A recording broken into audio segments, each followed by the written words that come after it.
Hello everyone, আজকে তোমাদের সাথে শেয়ার করছি day 2 Puri blog evening time.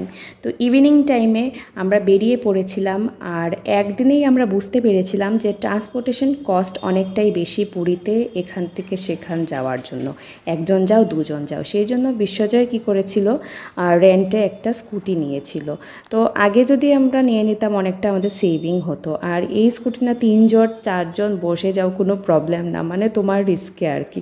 তো আমরা দুজন করেই যাচ্ছিলাম, কেননা যেহেতু আমরা বিকেলে বেরিয়েছিলাম, কিন্তু প্রচণ্ড ধুলো ছিল। তো সেই জন্য বিশ্বজয় বলছিল যে একটা ওড়না টাইপ কিছু নিয়ে নাও, এমনিও তো ওড়না তোমার লাগে। তো আমি বলছিলাম কোন দোকানে যাই, তারপরে সামনেই একটা দোকান দেখলাম, এখানে প্রচুর দোকান। এই এরিয়াটা হলো স্বর্গদ্বার বিচ এরিয়া, এখানে মার্কেটিংয়ের জন্য বেস্ট। তো আমরা একটু দূর থাকছি, মানে একটু নিরিবিলি এরিয়া, বড় বড় হোটেলগুলো মানে মেরান ড্রাইভ এরিয়াতে। আর স্বর্গদ্বার বিচে তুমি সব ধরনের মানে এখানে পেয়ে যাবে হোটেল। তো এখানে শাড়িগুলো দেখছি, এগুলো 200-300 টাকা, যে আমরা নর্মালি যেরকম ছাপার শাড়ি থাকে এরকমই। এটা সম্বলপুরি প্রিন্ট টাইপ, খুবই বাজে কোয়ালিটি, আমার তো দেখেই রাগ উঠে গেছে। তো দেখার পরে একটা ওড়না আর এটা নেওয়ার পরে আমরা এসে গেলাম এখানে বিচ এরিয়া দেখতে। তো আমি যে লাস্টে এসছি, আমি কিন্তু বিচ এরিয়াতে যাইনি। সকালবেলা বিশ্বজয় বাবা কিয়ান গেছে, আমি যাইনি। তো ভাবলাম আমি একবার যাই। তো এখানে না বিচ মার্কেট, যেটা সিঁড়ি দিয়ে নেমে আর কি, কেননা রাস্তাটা উঁচু হয়ে গেছে আর মার্কেট এরিয়াটা নিচেই রয়ে গেছে।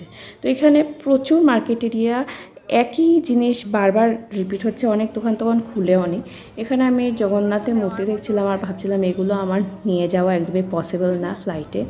আর ফ্লাইটে তো অনেক নিয়মকানুন থাকে, কোথায় ঢুকাবো, এর মধ্যে আমার কোনো জায়গাও ছিল না, মানে আর স্পেসই নেই আমি কিছু দিয়ে নিয়ে যাব। তো আমি যতটুকু চেষ্টা করেছি একদম মিনিমাল আইটেমে সেখান থেকে নেওয়ার, গিফটিং পারপাসের যেগুলো নেওয়ার সেগুলো নিয়েছি। আর এখানে এমন কিছু কেনার আমি দেখিনি।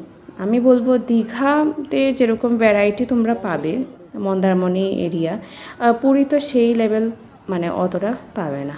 তো যাই হোক, আমি এখন যাচ্ছি বিচের পথে।